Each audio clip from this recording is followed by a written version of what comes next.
하나님, 지난 한 주간 동안 지켜주신 은혜를 감사하고 또 예배자로 불러주셔서 감사합니다.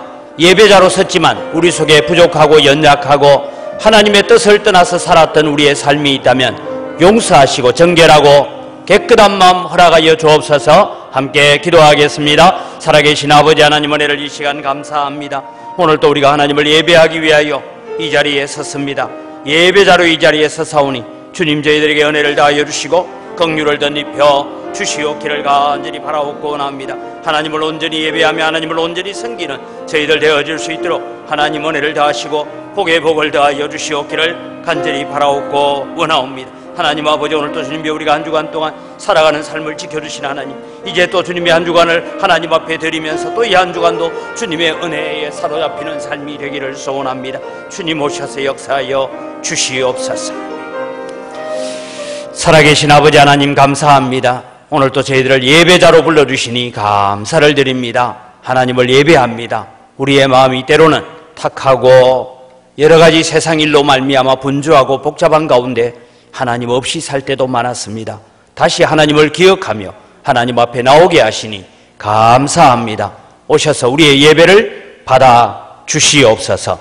모든 순서를 통하여서 하나님 홀로 영광 받으시고 우리에게는 큰 은혜의 시간이 되어지도록 복을 내려 주시옵소서. 감사합니다. 예수님의 이름으로 기원드리옵나이다. 아멘. 신앙 고백합니다. 나는 전능하신 아버지 하나님, 천지의 창조주를 믿습니다.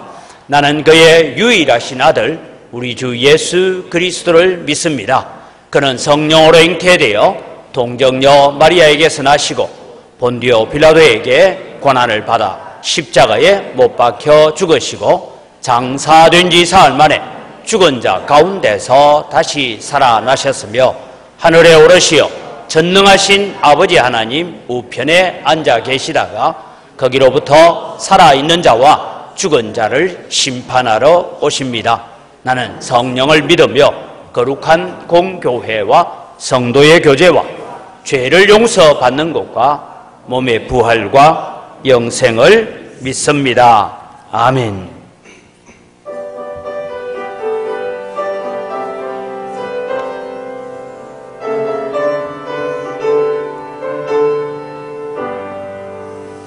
내가 늘 의지하는 예수, 상처 입은 심령을 불쌍하게 여기사 외로워하여 주시니 예쁘신 나의 좋은 친구. 내가 의지하는 예수, 나의 사모하는 친구. 나의 기도 들으사 응답하여 주시네. 예쁘신 나의 좋은 친구. 주의 손 의지하고 살 때 나를 해할 자가 없도다. 주님 나의 마음을 크게 외로워하시니 예쁘신 나의 좋은 친구. 내가 의지하는 예수, 나의 사모하는 친구. 나의 기도 들으사 응답하여 주시네. 믿으신 나의 좋은 친구. 내가 요단강 건너 가며 마음이 두려워서 들 때도 주가 인도하시니 어째 두려워하랴. 예쁘신 나의 좋은 친구. 내가 의지하는 예수, 나의 사모하는 친구. 나의 기도 들으사 응답하여 주시니 믿으신 나의 좋은 친구. 이후 천국에 올라가서 모든 성도들과 다 함께 우리들을 구하실 주를 찬양하리라. 몇% 나의 좋은 친구, 내가 의지하는 예수, 나의 사모하는 친구, 나의 기도 들으사 응답하여 주시니 믿으신 나의 좋은 친구. 구원받을 유일한 이름을 주신 하나님 아버지, 구원받을 유일한 이름을 알게 하시고 믿게 하시어 거룩한 주일에 하나님을 예배하게 하시니 감사합니다. 우리에게 오직 예수님밖에 없기에 주님께 드리는 예배가 좋습니다. 이 믿음으로 예배하오니 우리의 모든 죄악들을 예수 그리스도의 십자가 보혈로 씻어 정결하게 하옵소서. 우리 예배가 하나님 앞에 올라가는 향기로운 예배가 되게 하옵소서. 예수님께서 다시 오실 그날까지 이 땅에서의 예배가 끊이지 않도록 우리 세대뿐만 아니라 다음 세대의 자녀들도 하나님을 예배하는 일을 최우선으로 하며 복음의 사명을 다하도록 역사하여 주소서. 이를 위해서 주일학교가 더욱 부흥되기를 원합니다. 예수 그리스도의 십자가와 부활의 복음으로 역동적인 주일학교가 되도록 인도하여 주옵소서. 하나님 아버지, 유치부, 초등부, 중고등부, 대청부에 이르는 모든 주일학교 학생들이 주일에만 예수님을 믿는 형식적인 신앙생활을 하지 않도록 붙들어 주소서. 함께 모여 예배드리고 성경을 공부한 대로 살아가도록 역사하여 주옵소서. 학교에서는 이들 학생들이 교회나 예수님을 얘기하면 무시하거나 따돌리는 분위기입니다. 식사 전 기도조차도 친구들의 눈치를 보아야 하는 현실입니다. 이처럼 예수님을 믿기에 점차 열악해지는 환경을 극복할 수 있도록 우리 주일학교 학생들에게 담대한 믿음을 주옵소서. 다니엘과 같이 어떠한 상황 속에서도 타협하지 않고 복음의 기준으로 삼아 나아가도록 인도하여 주옵소서. 하나님 아버지, 코로나 바이러스로 인해서 오랫동안 주일학교가 문을 닫았습니다. 이제 시작하였사오니 주일학교 선생님들을 붙들어 주소서. 맡겨진 학생들의 본이 되게 하여 주시고 예수 그리스도의 복음으로 온전히 양육할 수 있도록 능력을 입혀 주옵소서. 주일학교 선생님들의 믿음을 견고히 세워주시고 자기 십자가를 지고 예수님을 따르도록 힘을 주옵소서. 맡겨진 학생들을 위해서 더욱 기도하며 헌신하도록 인도하여 주옵소서. 무엇을 가르치기보다 선생님 자신이 그리스도의 향기를 풍기게 하셔서 주일학교 학생들이 그리스도의 향기를 느끼며 배우게 하옵소서. 하나님 아버지, 우리나라에 아직도 코로나 바이러스 전염병이 물러가지 않고 있습니다. 교회조차도 집단 감염원으로 비판을 받고 있는 현실입니다. 우리 성도들이 예방수칙을 잘 지키게 하시고 또 바이러스로부터 보호하여 주옵소서.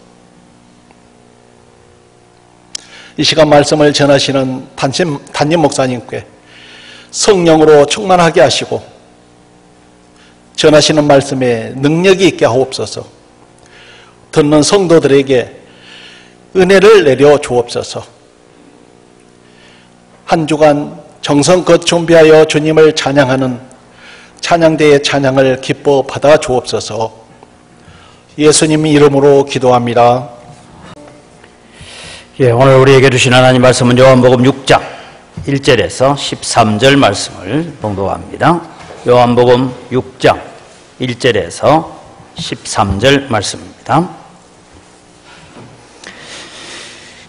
그 후에 예수께서 디베랴의 갈릴리 바다 건너편으로 가시매 큰 무리가 따르니 이는 병자들에게 행하시는 표적을 보았음이더라.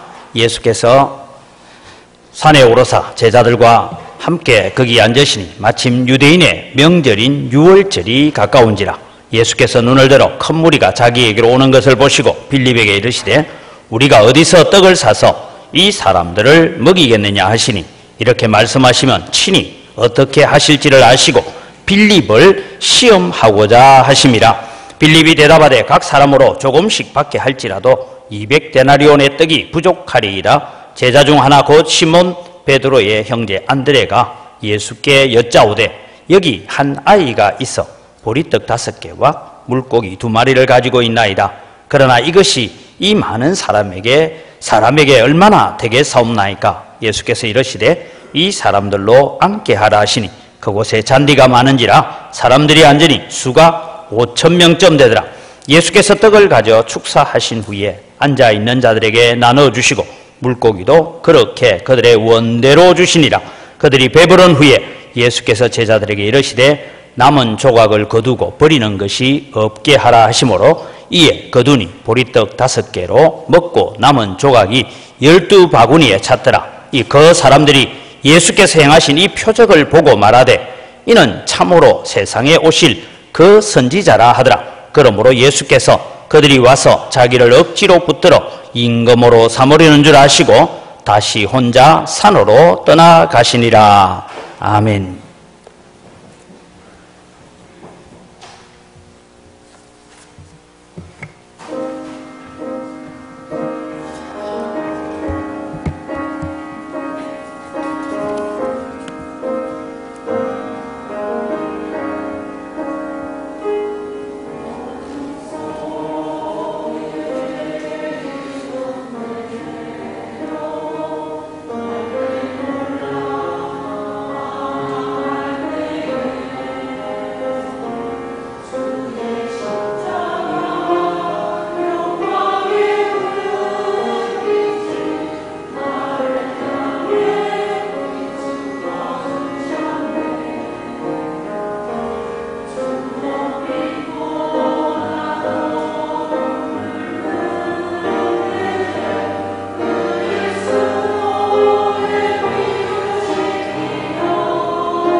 우리의 찬양을 받으시는 아버지 하나님 감사합니다. 오늘도 우리가 주님 안에서 살기 원합니다. 주 뜻대로 살기를 원합니다. 말씀 안에서 살기를 원합니다. 세상은 자꾸만 우리로 하여금 예수님 품에서 벗어나기를 원하고 말씀을 떠나 살기를 유혹하고 있습니다. 이럴 때 오늘도 우리는 더욱더 하나님 말씀에 붙잡힌 바 되어지는 하나님의 거룩한 백성들 되어지도록 은혜를 더하여 주시옵소서. 감사합니다. 예수님의 이름으로 기도드립니다. 아멘.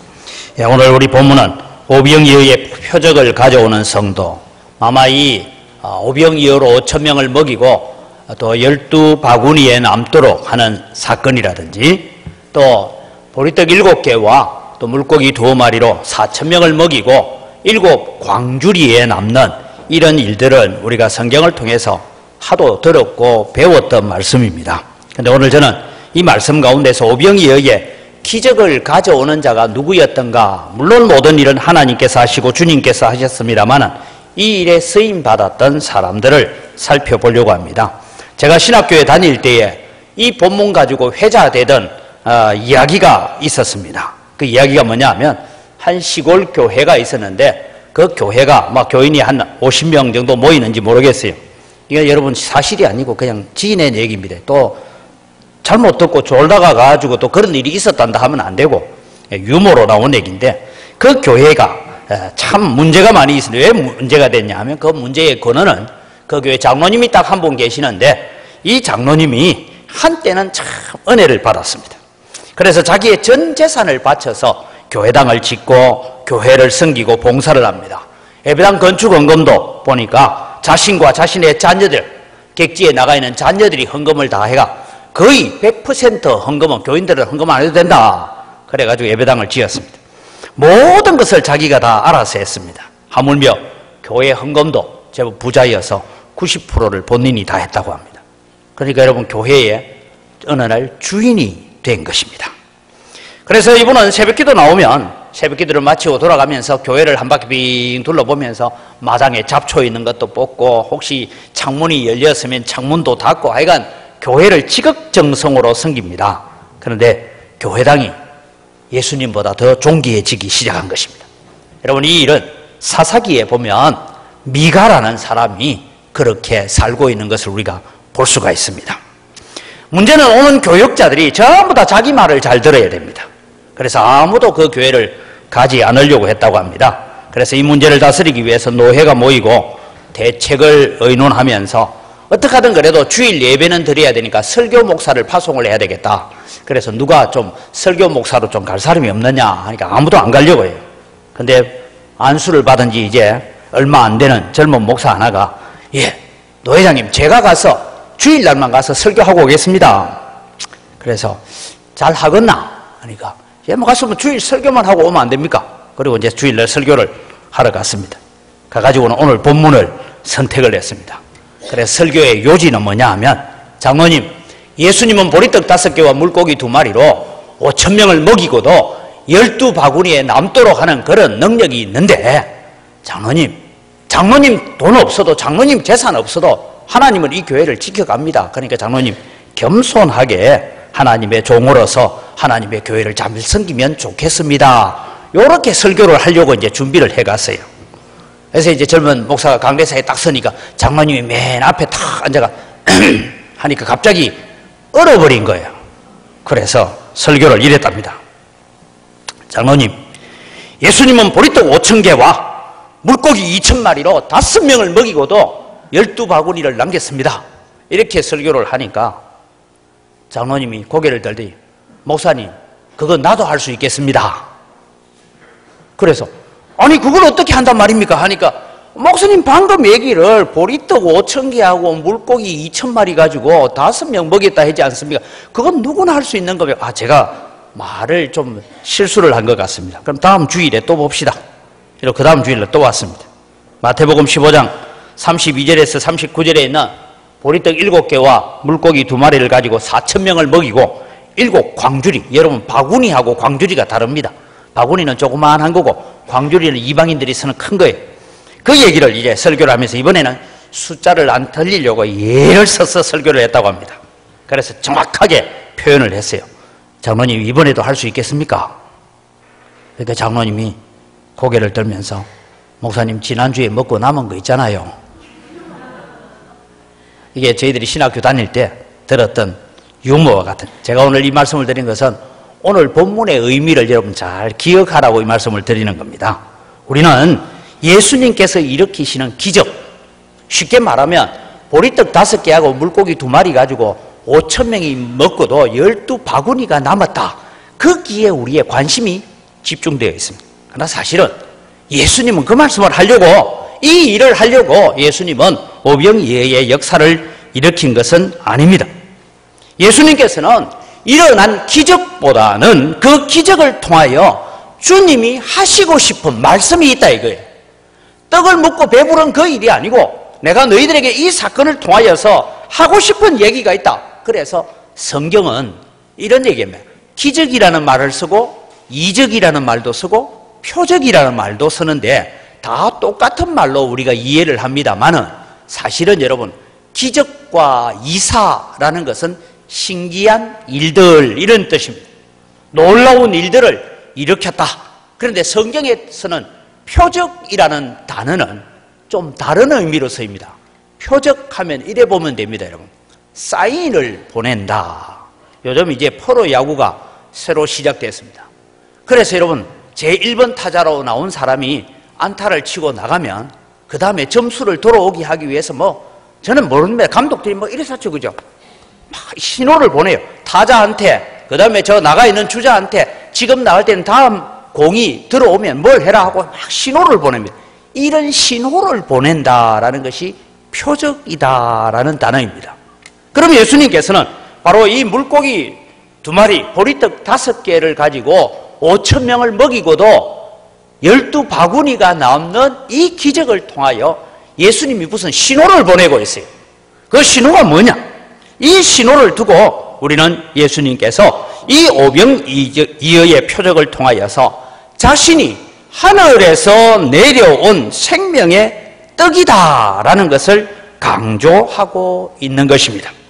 그래서 여러분, 오늘 이 표적을 통해서 예수님이 하나님의 아들 되심과 예수님이 하늘로부터 내려온 모든 인류에게 생명을 주시는 생명의 떡이 된다, 이 사실을 가르쳐주는 일에 도구가 된 사람들이 있더라라는 것입니다. 저는 오늘 표적 자체를 지금 우리가 공부하려고 하는 것은 아닙니다. 여러분, 오늘 본문이 기록된 시기를 성경은 이렇게 적고 있습니다. 4절에 마침 유대인의 명절인 유월절이 가까이 오고 있다라고 적고 있습니다. 아마 예수님께서 유월절을 지키는데 2번째 유월절을 지키는 것 같습니다. 이때가 예수님께서 공생애를 시작하시고 첫 번째 유월절은 니고데모를 만나는 사건이 있는 날이고, 그 다음에 이제 2번째 유월절을 다가오고 있습니다. 이 유월절 하면 여러분 생각나는 것은 우리는 출애굽기 12장에 나오는 유월절을 늘 기억합니다. 그런데 유대인들에게 있어서, 저 이스라엘 백성들에게 있어서 유월절 하면 2가지를 기억하고 있습니다. 하나는 우리가 잘 아는 것처럼 출애굽의 역사를 일으켰던 저 바로의 억압으로부터, 애굽의 핍박으로부터 이스라엘을 건져냈던 유월절입니다. 그래서 첫 번째 유월절은 애굽에서 지켰던 해방의 유월절을 기억하고 있는 것입니다. 하나님께서 이스라엘을 애굽에서 구하여 내신 구원의 기쁨을 나누는 유월절입니다. 그럼 2번째 유월절은 뭐냐 하면, 2번째 유월절은 그들이 가나안 땅에 들어와서 처음으로 지킨 유월절이 있습니다. 이스라엘 백성들이 가나안 땅에 들어와서 유월절을 지키기까지는 유월절 딱 3번입니다. 자, 첫 번째는 애굽 땅에서 지킨 유월절이고요. 그들이 광야에 나와서 첫 번째 유월절이 되는 날 유월절 지킵니다. 그리고는 그들이 바로 가나안 땅에 들어가야 되는데 가나안 땅에 못 들어갔어요. 왜 못 들어갑니까? 우리가 잘 알다시피 정탐꾼들의 보고로 말미암아서 그들은 40년 동안 광야를 떠도는 일을 해야 됐기 때문입니다. 그래서 그들이 이제 40년 동안 광야에서 유월절을 지키지 않습니다. 그리고 그들은 요단강을 건너서 여리고 성 앞에 길갈에 진을 치고 그들은 이제 유월절을 지킵니다. 여호수아 5장 10절에서 12절 말씀을 보면 이런 말씀이 납니다. 또 이스라엘 자손들이 길갈에 진쳤고 그달 14일 저녁에는 여리고 평지에서 유월절을 지켰으며 유월절 이튿날에 그 땅의 소산물을 먹되 그날에 무교병과 볶은 곡식을 먹었더라. 12절이 중요합니다. 또 그 땅의 소산물을 먹은 다음 날에 만나가 그쳤으니 이스라엘 사람들이 다시는 만나를 얻지 못하였고 그 해에 가나안 땅에 소출을 먹었더라라는 유월절을 기억합니다. 이 유월절을 기억하는 이유가 있습니다. 가나안 땅에 들어와서 유월절을 지키고 난 뒤에 하늘로서 내리는 만나가 멈추었습니다. 이스라엘 백성들은 지금 로마로부터 핍박을 당하고 그 이전에는 여러분 많은 페르시아로부터 핍박을 당하기도 하고 바벨론으로 아수르로부터 고난과 핍박의 역사 가운데 있으면서 하나님 우리에게 보내어줄 메시아가 언제 옵니까? 하는 기대를 늘 가지고 살았습니다. 그래서 그들은 하늘에서 만나가 멈추어졌던 그날 유월절이 가까이 다가오면 다시 하늘에서 만나가 내리는 메시아가 우리에게 도래할 것이다 라는 메시아에 대한 기다림을 가지고 있는 것이 유월절입니다. 그런 의미에서 이스라엘 백성들은 두 가지의 유월절을 늘 가슴 속에 새기고 있다. 출애굽의 유월절 하나, 그리고 가나안 땅에 들어와서 유월절 제사를 드리고 그 땅 곡식을 먹기 시작할 때부터 유월절이 만나가 멈추어졌다. 우리에게 그 만나가 언제 다시 내릴 것인가 하는 기대입니다. 그래서 예수님께서 유월절이 다가오는 이 시점에 보리떡 5개와 물고기 2마리로 5,000명을 먹이신 것은 놀라운 타이밍이 맞는 것이고 놀라운 계획 속에서 이루어진 것입니다. 이제 유월절이 다가옵니다. 이때 예수님께서 광야에서 남자만 5,000명이니까 대략 거기에 있었던 사람들의 비율을 따지어 볼 때 어린아이와 여자들까지 다 포함하면 대략 2만 명이 최소 2만 명에서 5만 명은 됐을 것이다. 그렇게 말합니다. 이분들이 배불리 먹고도 12바구니에 남을 만큼 주님께서 놀라운 기적을 일으켜 주셨습니다. 예수님은 이 사건을 통하여서 모든 사람들의 관심이 메시아 그리스도 자신에게 쏠리게 만들었습니다. 오늘 본문 여러분 다시 우리가 보면 2절 말씀을 보면 큰 무리가 따르니 이는 병자들에게 행하시는 표적을 보았음이로라 라고 적고 있습니다. 표적을 보았대요. 봤는데 이 사람들은 이것을 표적으로 보지 못하고 기적으로만 봤다 이 말입니다. 이것이 오늘 본문 속에 흘러나오고 있는 이야기입니다. 모든 사람의 관심은 예수 그리스도 그분이 하나님의 아들이시고 그분이 우리에게 유일한 하나님의 구원의 길을 가르쳐 주시는 메시아로 그들은 받아들여야 됐습니다. 그래서 예수님이 구원의 주여 생명의 떡으로 오신 분인 것을 만천하에 공포하는 표적을 행하셨습니다. 그러나 사람들은 그렇지 못했습니다. 14절, 15절을 보면 이런 얘기가 나옵니다. 그 사람들이 예수께서 행하신 이 표적을 보고 표적을 봤대요.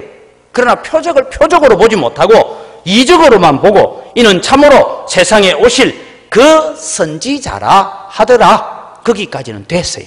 야, 이 사람들이 드디어 예수님을 메시아로 보기 시작했구나. 그리스도로 보기 시작했구나. 그런데 여러분 15절에 그러므로 예수께서 그들이 와서 자기를 억지로 잡아서 자기들의 임금 삼으려는 줄 아시고 나는 너희 임금 되기 싫다 하고 산으로 가셨다 하는 것이 오늘 기록입니다.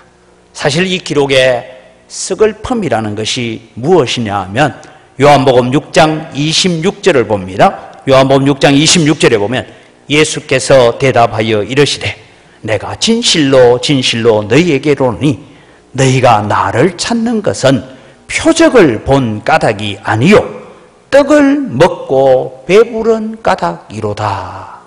그러니까 육신의 문제를 해결해주고 정치적인 문제를 해결해주고 지금 우리가 세상에서 겪고 있는 문제만을 해결해 주기를 원하는 그런 메시아로 받아들일 때에 예수님께서 하신 말씀이 너희가 표적을 보지 못했다. 표적이란 게 뭐라고요? 예수님 자신이 하나님의 아들이시고 온 인류를 구원하기 위해서 이 땅에 오시는 주님이시다. 그 주님은 십자가의 죽음으로 말미암아서 인류를 구원하는 구원의 길을 열어가야 된다 하는 하나님의 뜻을 보지 못하고 단지 내 육신의 욕심에 맞추은 뜻만 바라봤다, 이 얘기입니다. 예수님께서 행하시는 표적에는 이런 요소들을 가지고 있었습니다. 제가 오늘 이 본문에 나오는 6장 26절 본문은 다음 주일날 제가 이어서 설교를 하려고 생각합니다. 오늘은 저는 이 표적을 나타내는 도구로 쓰인 사람들을 살펴보려고 합니다. 이 사건을 대하고 있는 사람들의 태도에서 오늘 우리는 어떻게 살아야 되냐? 우리는 2020년도 다시 예배가 회복되어지는 이 시점에 우리는 무엇을 해야 됩니까? 하나님의 기적을 오늘 우리를 통하여 일으킬 뿐만 아니라 언광교회가 하나님의 표적이 되는 교회가 돼요. 그 말은 세상 사람들이 바라볼 때 야, 저 교회는 하나님이 살아계시는 교회다. 저 교회 성도들을 보니까, 언광교회 다니는 예수 믿는 사람들을 보니까 저 사람들은 정말 예수님을 자기의 왕으로 섬기고 사는 사람들이다. 이런 표적을 나타내는 성도로 살아가시기를 주의 이름으로 축원합니다. 그럼 여러분 오늘 세 사람을 살펴봅니다. 먼저 빌립이라는 사람에게서 발견할 수 있는 우리의 모습을 찾아보려고 합니다. 지금 이곳은 베세다 들판입니다. 베세다는 빌립의 고향입니다. 예수님은 빌립에게 우리가 어디서 떡을 사서 이 많은 사람들을 먹게 하겠느냐 하고 빌립을 시험하셨다, 테스트하셨다라고 말씀하고 있습니다.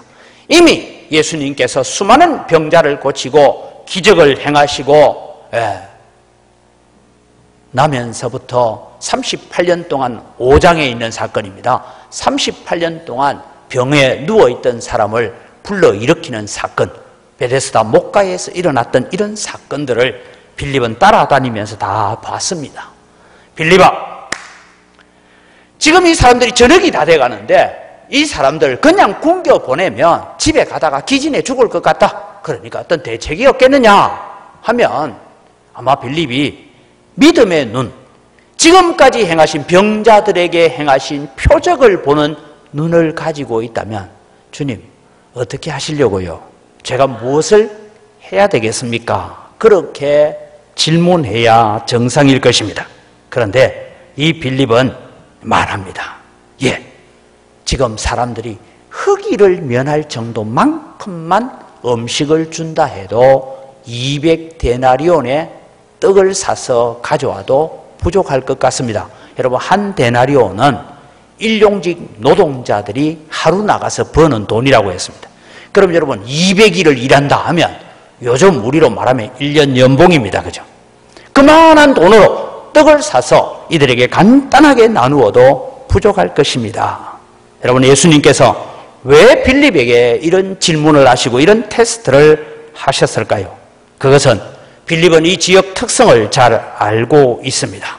그러나 예수님은 빌립의 생각이 어떠한지를, 너는 지금 1년 가까이 나를 주님이라고 하고 제자라 하면서 따라다니고 있는데 너의 생각은 어떤 것이냐? 그것을 묻고 계시는 것입니다. 사랑하는 성도 여러분, 예수님의 시험은 이것입니다.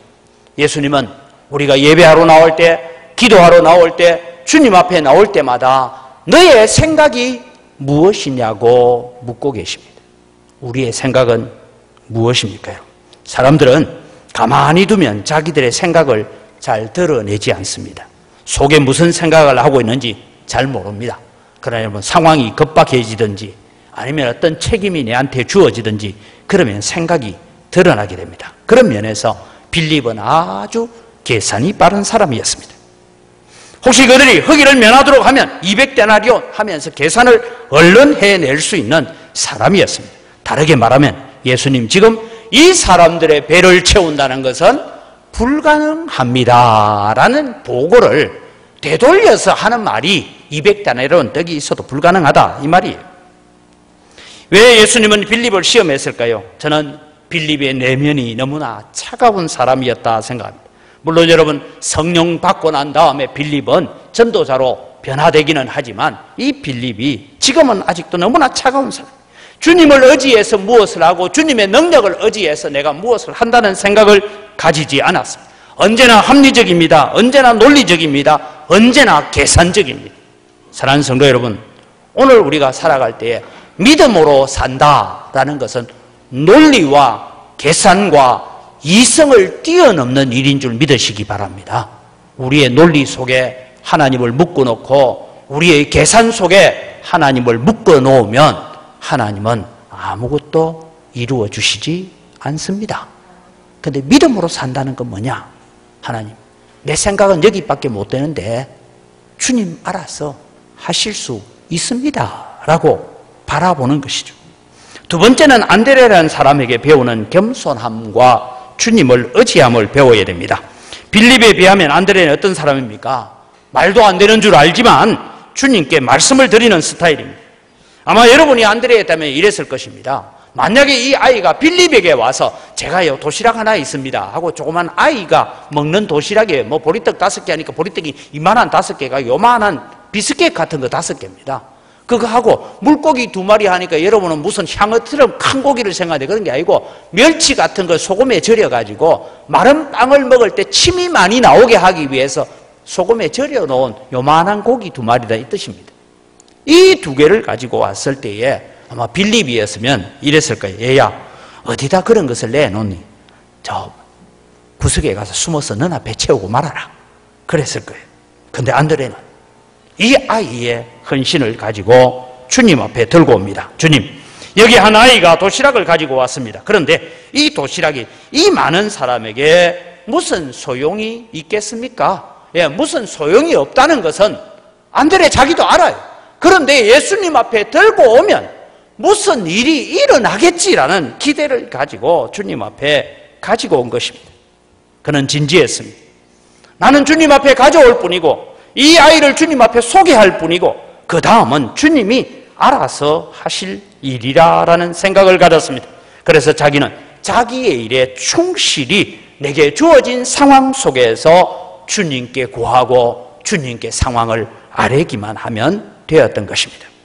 주님은 빌립의 제안은 받아들이지 않으셨지만 안드레가 가지고 온 이 아이의 도시락을 들고 사람들로 하여금 앉게 하라 하고 그것을 가지고 5,000명, 남자 장정만 5,000명을 먹고 그리고 그 수많은 아이들과 여자들까지 다 해서 먹고 12바구니가 남도록 남기셨습니다. 사랑하는 성도 여러분, 빌립은 어땠습니까? 그런 문제에 자기는 끼어들기를 싫어하셨습니다. 계산은 해줄 수 있었습니다. 그는 자기의 머리로 이해되지 않는 이런 시도조차 해보지 않으려고 했던 사람입니다. 그러나 안드레는 비록 보잘것없지만 주님께 가지고 가면 주님이 무엇인가 하시겠지라는 생각을 가졌습니다. 오늘 여러분, 우리가 신앙으로 살아간다는 것은 내 계산이 맞지 않으면 우리는 그것을 시도하지 않으려고 하는, 그것을 두고 믿음이라고 말할 때도 있습니다. 그러나 여러분, 성경은 그런 사람을 통해서 이랬다라고 표현되는 구절은 하나도 없습니다. 누구를 통해서 일하십니까? 주님 앞에 들고 오는 거예요. 내가 봐도 이거 형편없는 거예요. 내가 봐도 보잘것없는 거예요. 내가 봐도 아무것도 안 될 것 같아. 그런데 주님 앞에 내어놓고 주님 하십시오라고 하는 것이죠. 미리 우리는 모든 것을 계산해보고 가장 안전한 길만을 찾아가려고 하는 그런 신앙을 가질 때가 참 많이 있습니다. 그러나 여러분, 오늘 신앙은 작은 가능성에서부터 출발한다는 것을 믿으시기 바랍니다. 주님은 우리의 그 동기를 보시고 기뻐하시는 분이십니다. 사랑하는 성도 여러분, 저는 목사로서 살아가면서 성도들을 바라볼 때마다 언제나 이런 생각이 들 때가 있습니다. 신앙이냐 돈이냐, 신앙이냐 내가 살아가는 세상이냐를 보았을 때에 언제나 신앙이 1차 순위가 되어야 되는데 늘 2차 순위로 밀려나는 일들을 많이 보게 됩니다. 내 앞에 닥친 문제, 내 앞에 놓여있는 일들만에 관심을 가지고 있습니다. 사랑하는 성도 여러분, 우리는 빌립같이 계산만 하는 자가 아니라 우리는 안드레처럼 주님께 말씀드리고 주님께 가지고 오고 주님 앞에 겸손히 아뢰면서 주님 앞에 작은 가능성을 바라볼 수 있는 믿음을 갖고 살아갈 때에 오병이어의 표적과 같은 놀라운 일들이 은광교회를 통해서 이루어질 줄 믿습니다. 마지막으로 작은 도시락을 예수님께 드리고 가지고 온 소년의 얘기를 해봅시다. 이 놀라운 축복이 작은 아이의 헌신에서부터 시작됐다는 것을 우리는 잘 알고 있습니다. 저는 오늘 주보에도 요약에 이런 얘기를 적어놨습니다. 자신의 도시락을 들고 나온 아이는 나중에 어떻게 되었을까요? 해가 갈로 해가 상상이라고 적어놨어요. 왜냐하면 이 아이에 대한 기록은 더 이상 나오지 않습니다. 그러나 이 아이가 어떻게 살았을까는 우리가 상상을 해볼 수 있으리라 생각합니다. 나중에 아마 초대교회에 예수님이 부활성천하시고 다시 교회가 세워졌을 때에 그 교회 어느 한 자리에 아주 중요한 역할을 감당했지 않았을까라고 생각해 봅니다. 왜냐하면 자기가 드렸던 이 작은 도시락 하나 가지고 거의 한 2만 명에서 5만 명이나 되는 사람들이 배불리 먹고 그리고 12바구니에 남는 그 기적을 체험하고 그 자리에 내가 드렸던 이것 하나, 이것 때문에 그런 일이 이루어지는 현장에 있었던 이 아이는 아마 초대교회에 존귀하게 쓰임받는 교회의 지도자가 되었을 것이라고 상상을 해보는 것입니다. 이 아이의 기쁨은 이루 말할 수 없었습니다. 나의 작은 헌신과 사랑을 받으셔서 이 놀라운 표적을 나타내시고 자신이 생명의 떡임을 드러내셨던 주님을 생각하면서 평생을 주님 앞에 가는 날까지 그 가슴 두근두근거림, 베세다 들판에서 일어났던 그 감격을 늘 가슴에 품고 살았으리라고 생각합니다. 사랑하는 성도 여러분, 교회는 모든 것을 다 갖춘 사람들이 모이는 자리가 아닙니다. 우리는 주님을 위해서 할 수 있다는 것은 사실 해놓고 보면 주님이 행해 주신 일에 비해서 너무나 보잘것없는 것입니다. 내가 이루었다고, 내가 헌신하고 내가 수고해서 이루어 놓은 일이라고 말하지만 그건 세 발의 피해예요. 아무것도 보잘것없는 것입니다. 그러나 여러분, 주님은 말씀합니다. 너의 작은 헌신, 너의 작은 희생, 너의 작은 수고, 그것을 통해서 나는 오병이어의 역사를 일으켜 가겠다라고 말씀하고 계시는 것입니다. 사랑하는 성도 여러분, 여러분에게 작은 사랑이 있습니까? 묵혀두지 마십시오. 내 마음속에 작은 감동이 일어납니까? 그것을 다른 사람과 나누시기 바랍니다. 내가 봉사하고 헌신할 시간이 있고 건강이 있다면 몸과 마음을 하나님 앞에 헌신하십시오. 그러면 하나님은 그 일을 통해서 놀라운 역사를 일으켜 가실 것입니다. 받은 은혜에 감사할 일이 있다면 감사의 기도를 드릴 뿐만 아니라 감사의 제목들을 다른 성도들과 함께 나누십시오. 그러면 그 감사가 더 풍성한 감사로 번져 나가게 될 것입니다. 우리는 커다란 일만 바라보고 기뻐 날뛰는 자가 되지 말아야 됩니다. 우리는 작은 일에서부터, 그래서 주님은 작은 일에 충성한 자에게 큰 것을 맡기겠다고 했습니다. 이제 2020년 우리는 다시 예배를 회복해 가야 되는 시기입니다. 우리는 안드레처럼 이 작은 소년처럼 주님의 손에 들려지는 나의 작은 헌신, 나의 작은 희생, 나의 작은 봉사를 통하여서 우리는 주님의 표적을 세상 가운데 보여야 됩니다. 교회는 기적만 나타나는 것이 아니라 교회는 하나님의 영광을 드러내는 표적이 되는 교회가 되어야 됩니다. 이제 우리는 예배를 다시 시작하면서 은광교회는 하나님이 함께 하시는 교회다라는 것을 세상 사람들도 볼 수 있도록, 세상 사람들, 예수 믿지 않는 사람들도 은광교회는 하나님이 역사하시는 교회다. 저기 어떤 목사가 역사하고 어떤 장로가 역사하고 어떤 권사가 일해서 역사하는 교회가 아니라 하나님이 일하시는 교회라고 보여줄 수 있는 그런 아름다운 표적을 보여주는 성도들이 되기를 주님의 이름으로 축복합니다. 이 시간 우리 함께 잠시 한 목소리로 기도하겠습니다. 하나님, 나를 들어 사용하여 주옵소서라고 우리 함께 기도합시다. 하나님, 제가 이 시대에 주님됨을 드러내고 하나님의 하나님됨을 드러내는 표적을 나타내는 성도로 살아가겠습니다. 우리 함께 기도하겠습니다. 살아계신 아버지 하나님, 은혜를 이 시간 감사합니다. 오늘 또 주님 오병이어의 표적을 드러내는 그런 교회가 되기를 원하고 그런 우리 성도들이 되기를 간절히 소원합니다. 하나님 아버지 오셔서 역사하여 주시고 우리를 주님 붙잡아 주시고 인도하여 주시옵소서. 그래서 아버지 하나님, 이 시대에 은광교회는 하나님이 함께 하시는 교회, 은광교회는 하나님이 역사하시는 교회라는 것을 드러내 보여줄 수 있는 그런 아름다운 교회로 세워갈 수 있도록 복을 내려 주시옵소서. 살아계신 아버지 하나님, 은혜를 이 시간 감사합니다. 안드레의 솔직함과 어린아이의 작은 전심 도시락, 그것을 들어서 오병이어의 기적을 일으키시면서 나는 하늘로서부터 내려온 생명의 떡이라는 것을 드러내는 도구가 되었던 것을 압니다. 주님, 우리의 작은 헌신, 우리의 작은 희생과 나의 눈물로 말미암아 은광교회는 하나님이 함께 하시는 교회고 저 교회는 하나님이 역사하시는 교회라는 표적을 세상 가운데 보여주는 그런 믿음의 백성으로 서가게 하여 주시옵소서.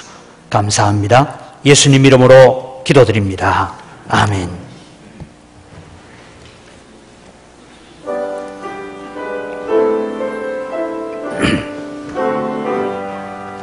나의 생명 도래네 주여 받아주셔서 세상 살아갈 동안 찬송하게 하소서. 손과 발을 도래네 주여 받아주셔서 주의 일을 배하여 맨접하게 하소서. 나의 도리는 주여 받아주셔서 주의 진리 말씀만 전파하게 하소서. 나의 보화 도리는 주여 받아주셔서 하늘나라 비하여 주 뜻대로 서소서. 나의 시간 도래네 주여 받아주셔서 평생토록 주에게 봉사하게 하소서. 아멘. 모든 것이 다 주의 손으로부터 왔습니다. 주의 손으로부터 받은 것을 가지고 주님께 돌려드립니다. 주님, 향기를 험량하여 주시옵소서. 소득의 10분의 1을 드리며 고백합니다. 나머지 9개도 다 하나님의 것이오니 주님의 영광 위하여 주 뜻대로 쓰겠습니다 라고 마음을 담아 11조를 드립니다. 약속하신 대로 하늘 문을 열고 복을 내려 주시되 우리 성도들 때문에 거래처들까지도 함께 복을 받는 축복의 통로가 되게 하여 주시옵소서. 여러 가지 감사의 제목을 따라 예물을 드립니다. 감사로 하나님께 영광 돌립니다. 더 풍성한 감사가 넘쳐나게 하여 주시옵소서. 주 이런금을 드리고 우리가 빚진 자의 마음으로 성경금을 드리고 또 우리가 다음 세대를 위해서 우리 교회의 다음 세대를 세워가기 위해서 장학선교와 건축원금을 드립니다. 하나님께서 받으시고 은혜 더하여 주시옵소서. 오늘도 일용할 양식을 제공하는 가정 위에도 주님께서 복을 주셔서 100배나 넘치는 은혜로 갚아 주시옵소서. 이 거룩한 성물을 관리하는 우리 재정부와 각 선교위원회 위에 주님께서 은혜를 더하시고 복을 내려 주셔서 우리 영광교회가 정말 하나님이 일하시는 교회, 하나님이 역사하시는 교회, 하나님이 함께 하시는 교회라는 표적을 보여줄 수 있는 영광교회로 성장해 가게 하여 주시옵소서. 감사합니다. 예수님 이름으로 기도드립니다. 아멘.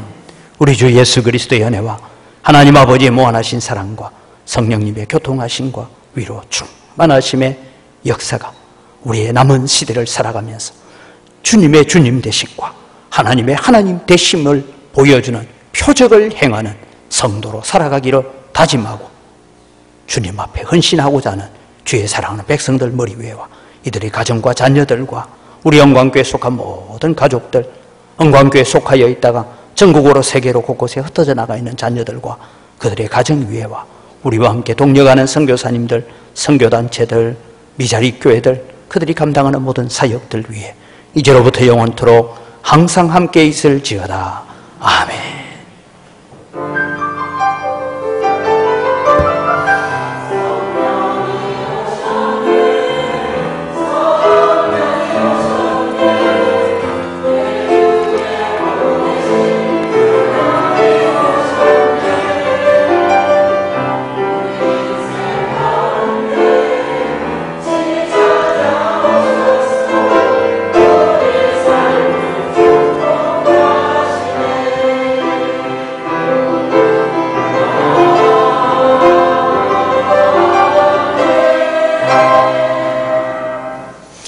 예배를 마칩니다.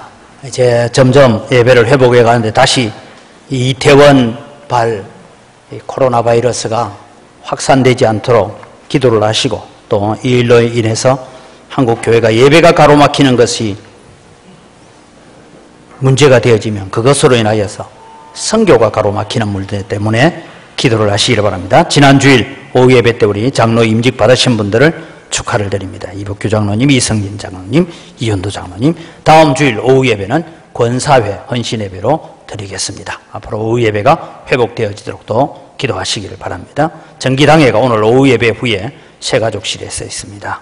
오늘 식사 대접은 소재곤 집사님, 이경임 집사님 가정에서 자녀 결혼 감사해서 드리고 6여전도회가 봉사해 주시고 전라여전도회 총회 특별 집회가 20일 수요일부터 수요일날 광산교회에서 있다고 합니다.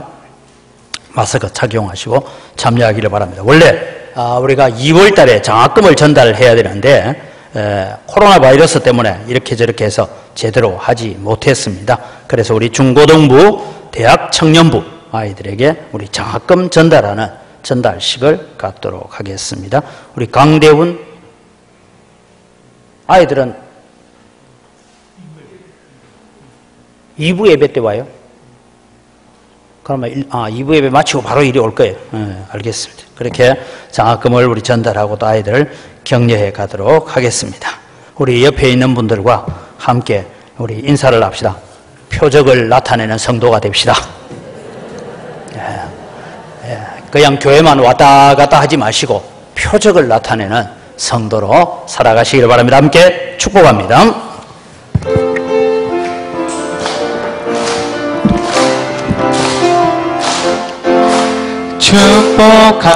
축복합니다. 주님의 이름으로 축복합니다.